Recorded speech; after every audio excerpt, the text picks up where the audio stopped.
Dhe na duhet pak për të kuptuar këtë sjellje të çuditshme ndërkombëtare të ministrit ton, një eksperti. Marrëdhënieve ndërkombëtare si Henri Çeno, mirëmëngjes Çeno, faleminderit që erdhe. Mirëmëngjes.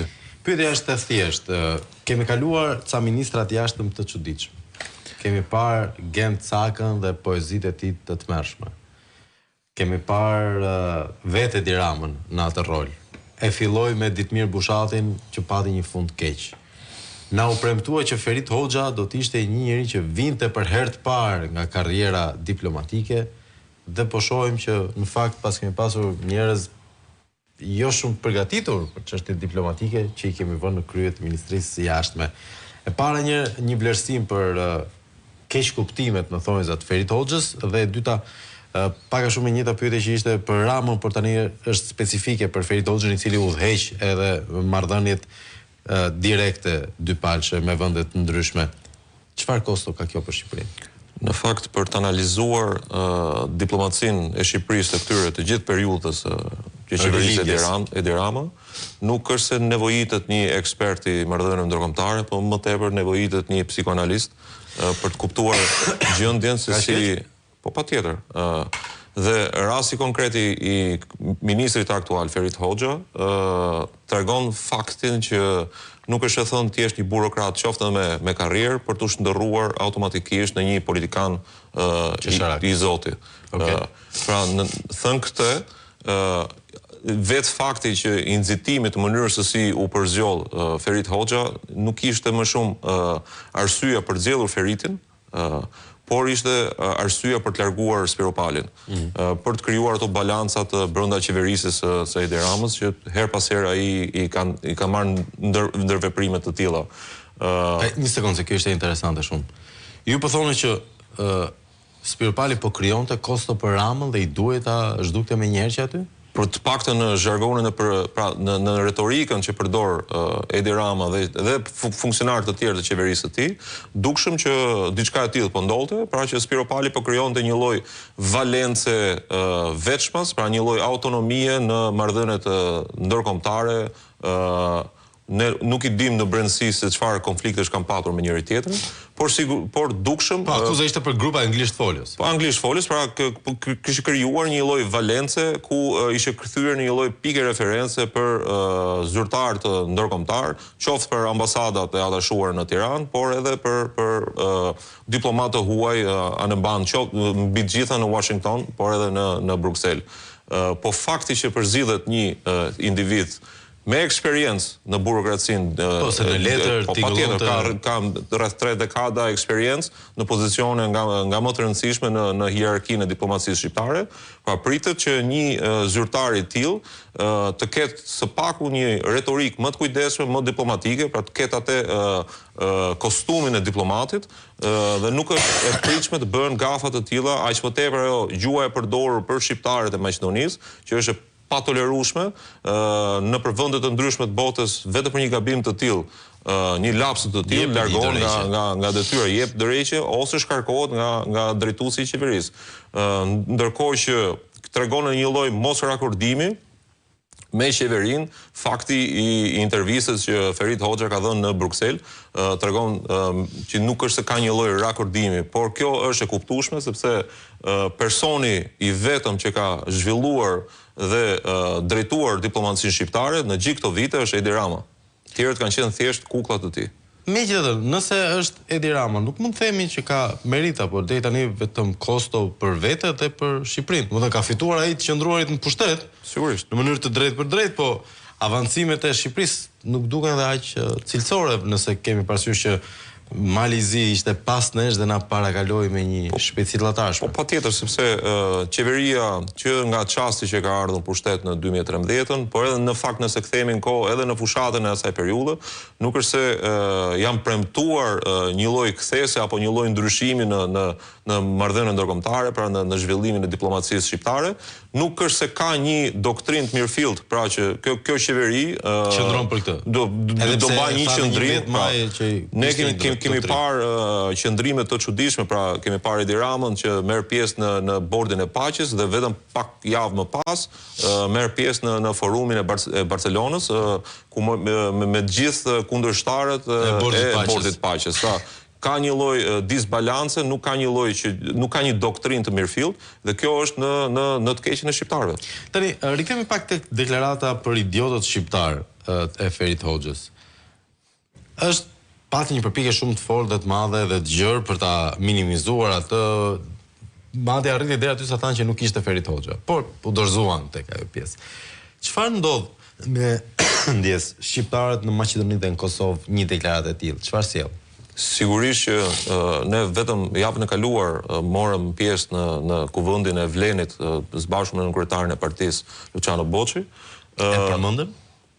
Në diskutimet që patëm me figura të ndryshme, pra atje arritën një lloj përbashkimi të 5 partive politike në një parti të vetme politike për të krijuar një lloj poli të rëndësishëm të botës shqiptare atje dhe sigurisht që ka një lloj mos pëlqimi të gjuhës së përdorur nga ministri i jashtëm.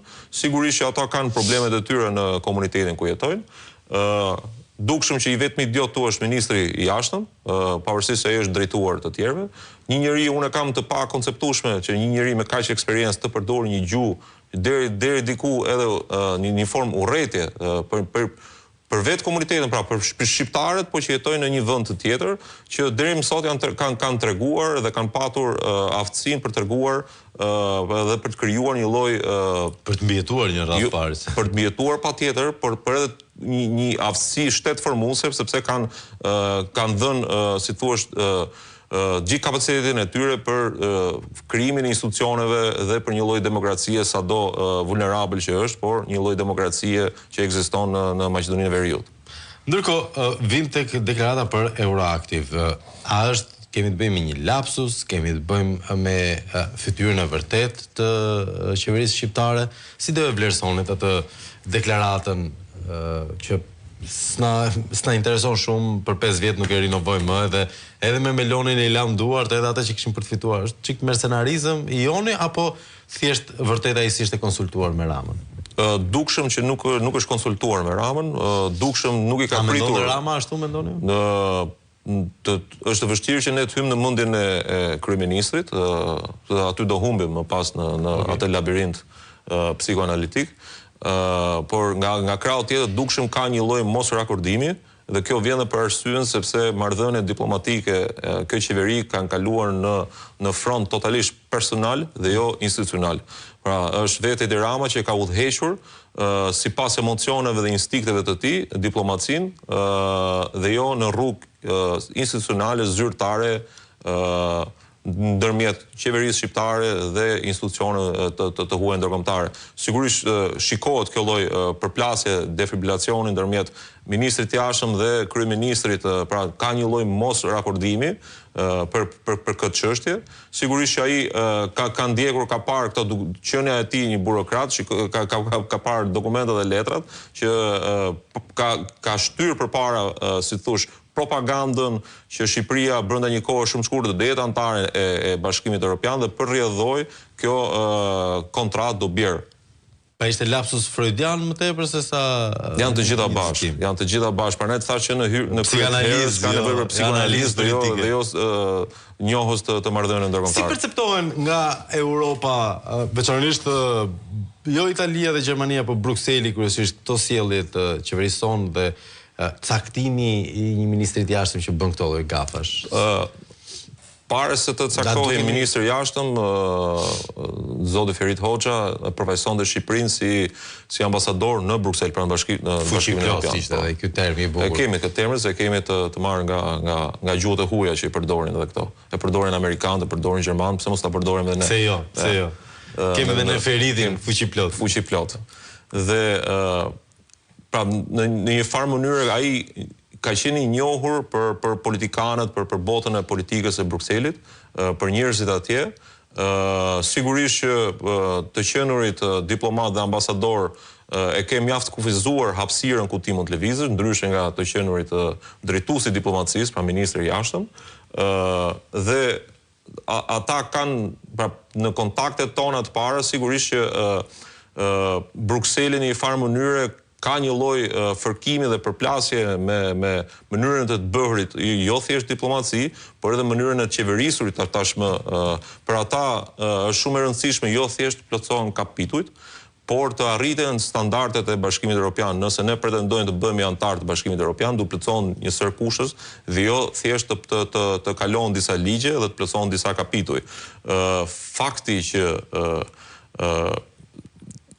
kryetari i Komisionit Jashtëm në Parlamentit Evropian dërgon një letër të atill, fakti që veta fete, pra gjithë komisioni në vizitën që patën në Shqipëri kanë dhënë një dokument që bie ndesh me propagandën e qeverisë, tregon që diplomacia shqiptare, por jo vetëm diplomacia, edhe mënyra se si është qeverisur në periudhë, ka dështuar jo thjesht në plotësimin e kushteve, por edhe në standardet minimale që i kërkojnë vendet anëtare të Bashkimit Evropian për vendet që po pretendojnë për të bërë antar. A vjen një pikë në kështu rastesh nga eksperienca jote dhe nga gjithë leximet e tua që vende dhe organizma si Bashkimi Evropian dikujt si Shqipëria i thonë çuna bolse e tepruat dhe menderos se tani është momenti për change of guard. Ndryshe nga Ferit Hoxha, ata përdorin gjuhë diplomatike.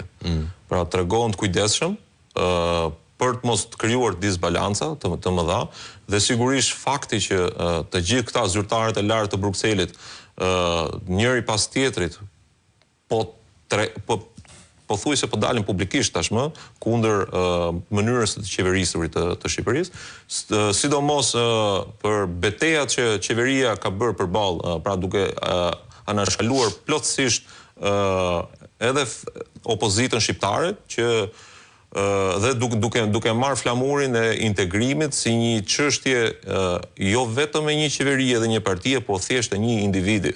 Pra janë disa qeveri që kanë kontribuar në strukturat euroatlantike, pra për integrimin e Shqipërisë në këto struktura, dhe të gjitha opozitat edhe ato të mëparshme, po edhe opozita para Partia Demokratike dhe partitë aleate kontributin e përditshëm që japin qoftë edhe të bërit opozitarizëm, të jenë pjesë e vendimarrjes për Brukselin është mjaft e rëndësishme, pra ndërkohë që propaganda e qeverisë nga krahu tjetër po krijon këto po merr ekskluzivitetin që Shqipërinë mund ta integrojë në Bashkimin Evropian një individi vetëm. E kuptoj. Tani çelo kam një pyetje të fundit, ndoshta edhe për të ngacmuar pak ty si përfaqësues të Partisë Demokratike. Mos ndoshta kur të vini sërish në pushtet do jeni çik më të vëmendshëm ndaj të majtëve që mbanin punë? Se e keni pas kryetar të grupit negociator dhe dim që ka pasur dhe rrjedhje informacioni nga ana e zotit Ferit Hoxha kur bëi diskutime me Greqinë për është të mësosh nga gabimet e të shkuarës, është dhunti, është virtyt, pra sigurisht që ajo që është më rëndësishme për opozitën e sotme, pra për Partinë Demokratike, është që në zgjedhjet e ardhshme ne të ofrojmë jo thjesht një platformë politike, por një platformë ku ka jo thjesht premtime, por një doktrinë të mirëfillt. Pra një doktrinë edhe për politikën e jashtme, një doktrinë për zhvillimin ekonomik, një doktrinë për industrinë, pra për gjithë mënyrën se si duhet zhvillohet fytyra që duhet marrë Shqipëria në të ardhmen. Fatkeqësisht deri më sot nuk ka patur një doktrinë, nëse ulemi edhe me ministrin e jashtëm apo edhe me kryeministrin dhe diskutojmë për një doktrinë të politikës së jashtme, kjo doktrinë nuk ekziston. Dhe kur flas për doktrinë, ne nuk kemi një qasje të njëjtë kur vjen puna edhe për çështje shumë sensitive siç është Kosova, siç janë shqiptarët e Maqedonisë së Veriut. Pra një doktrinë drejt kujt do shkojmë. Pra ne kemi parë kryeministrin që një herë është pranë Washingtonit dhe një herë rrit presionin që shiko se ka dhe alternativa të tjera. Ndërkohë që alternativat të tjera nuk ekzistojnë për shqiptarët përveç se perëndimit. E vlerësoj, faleminderit shumë Enri Qeno, ne do të postojmë tek një temë që e di që e ke për zemër që është Durrësi dhe sigurisht do të diskutojmë një zë të njohur të Durrësit, por megjithatë ndjekim pak problematikën me sa duket edhe vetë